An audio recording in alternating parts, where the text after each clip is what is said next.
Baiklah, kita masuk ke materi tentang regenerasi pada hewan. Pengertian dari regenerasi. Regenerasi ialah memperbaiki bagian tubuh yang rusak atau lepas kembali seperti semula. Kerusakannya itu bervariasi, ada yang ringan seperti luka dan memar, dan ada yang sedang yang menyebabkan ujung sebagian tubuh itu terbuang, dan ada yang besar atau berat yang menyebabkan suatu bagian besar dari tubuh itu terbuang.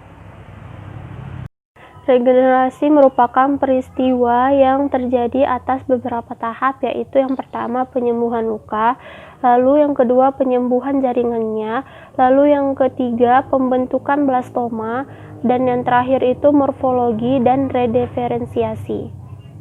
Daya regenerasi pada setiap organisme itu berbeda-beda. Ada yang tinggi daya regenerasinya dan ada yang rendah atau terbatas daya regenerasinya. Pada avertebrata atau invertebrata, hewan yang tidak bertulang belakang, ada yang tinggi daya regenerasinya seperti Coelenterata, Platyhelminthes, serta Echinodermata. Tetapi di Echinodermata tidak semua hewannya daya regenerasinya itu tinggi. Dan ada yang terbatas daya regenerasinya itu seperti Annelida, Mollusca, Arthropoda, dan Echinodermata. Pada vertebrata atau hewan yang bertulang belakang, hampir semuanya mempunyai daya regenerasi yang terbatas, seperti aves, mamalia, reptil, amfibi, dan Pisces. Lalu kita masuk ke contoh regenerasi pada beberapa hewan invertebrata atau yang tidak bertulang belakang. Yang pertama itu ada hidra. Hidra itu dapat dipotong sampai kecil sekali dan 1/200 bagian dari tubuhnya dapat membentuk individu yang sempurna. Individu baru yang sempurna.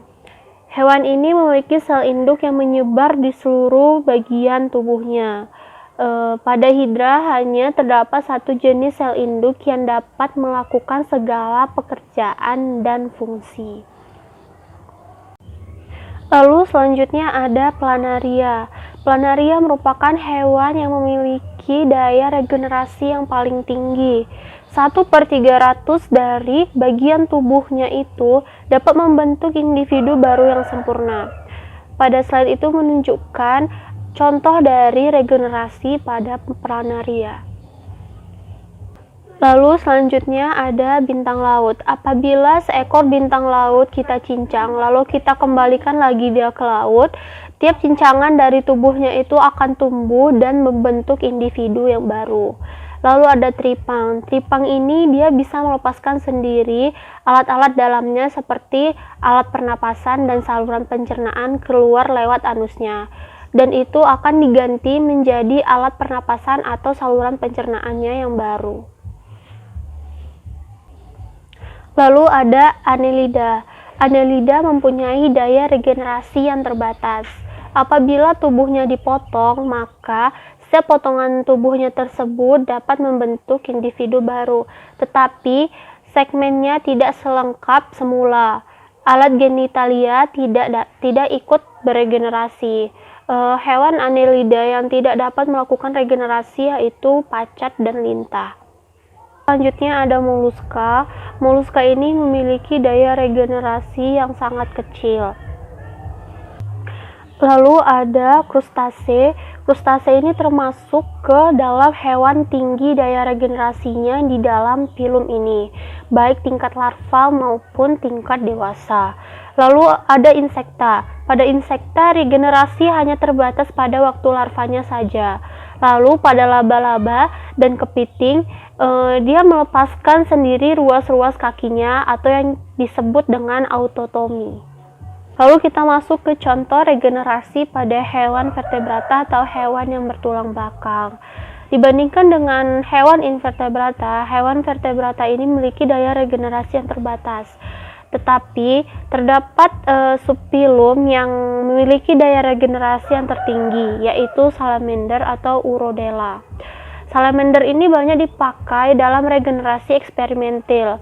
Anggota tubuhnya seperti insang, ekor, rahang, mata dapat tumbuh kembali apabila lepas atau terpotong.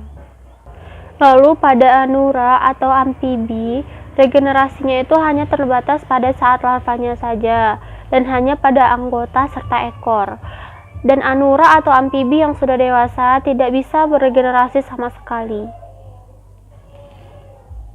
Lalu pada Pisces, regenerasinya itu terbatas hanya pada sirip. Dan di sini tampak jelas bahwa kedudukan sistematik tidak punya hubungan linier dengan daya regenerasi. Kelompok yang hampir tidak ada daya regenerasinya adalah Aves dan Mamalia. Pada Aves itu daya regenerasinya itu hanya pada sebagian kecil paruhnya saja. Sedangkan pada Mamalia daya regenerasinya itu hanya terbatas pada jaringan, tidak sampai ke otot. Lalu kita masuk ke proses regenerasi. Proses regenerasi dalam banyak hal ini mirip dengan proses perkembangan embrio.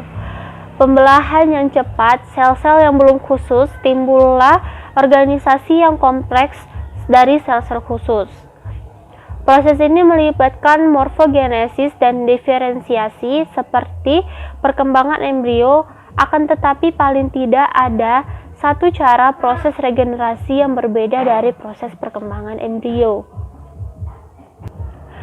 Proses regenerasi dapat terjadi pada tingkat sel maupun tingkat organ. Regenerasi sel yaitu proses pertumbuhan dan perkembangan sel yang bertujuan untuk mengisi ruang tertentu dan jaringan untuk memperbaiki bagian yang rusak. Sedangkan regenerasi organ dapat diartikan sebagai kemampuan tubuh suatu organisme untuk menggantikan bagian tubuh yang rusak, baik yang disengaja ataupun yang tidak disengaja atau karena kecelakaan, dengan bagian tubuh yang baru dengan bentuk yang sama persis dengan sebelumnya.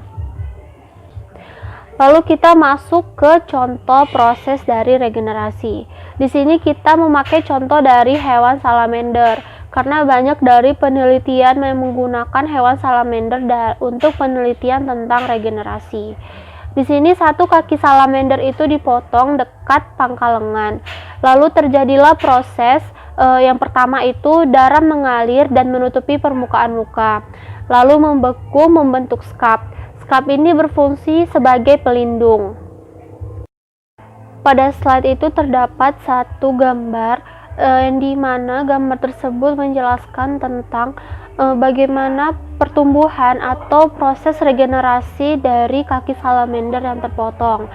Pada minggu pertama itu lukanya itu sudah mulai menutup, lalu 3-6 minggu mulai melakukan proses regenerasinya, lalu 6-9 minggu regenerasinya itu sudah mulai sempurna dan sudah mulai membentuk jari-jari kaki yang hampir sempurna.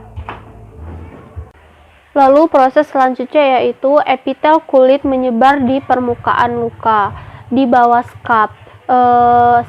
Sel epitel ini bergerak secara amubit dan butuh waktu 2 hari untuk menutupi luka secara sempurna.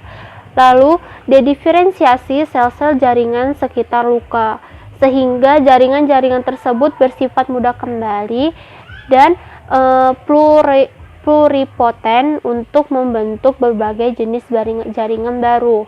Matriks tulang dan tulang rawan melarut, sel-selnya lepas dan bersebar di bawah epitel. Lalu pembentukan blastema yaitu kuncup regenerasi pada permukaan bekas luka. Lalu selanjutnya proliferasi sel-sel dediferensiasi secara mitosis. Proliferasi ini serentak dengan proses dediferensiasi dan memuncak pada waktu blastema dalam besarnya yang maksimal dan waktu itu tak membesar lagi. Rediferensiasi sel-sel dediferensiasi serentak dengan berhentinya proliferasi sel-sel blastema itu. Dan yang terakhir adalah faktor-faktor yang dapat mempengaruhi proses regenerasi.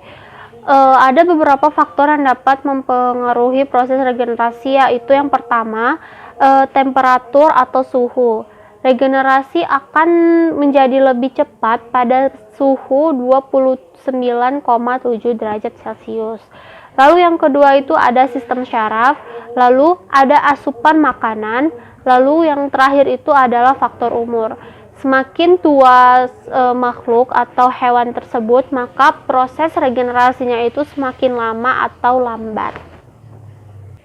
Sekian materi yang saya sampaikan, semoga bermanfaat dan membawa berkah bagi kita semua. Jika ada yang salah atau kurang, mohon dimaafkan karena kita di sini masih sama-sama belajar. Terima kasih yang sudah mau menonton video ini. Saya mengucapkan terima kasih sekali. Wassalamualaikum warahmatullahi wabarakatuh.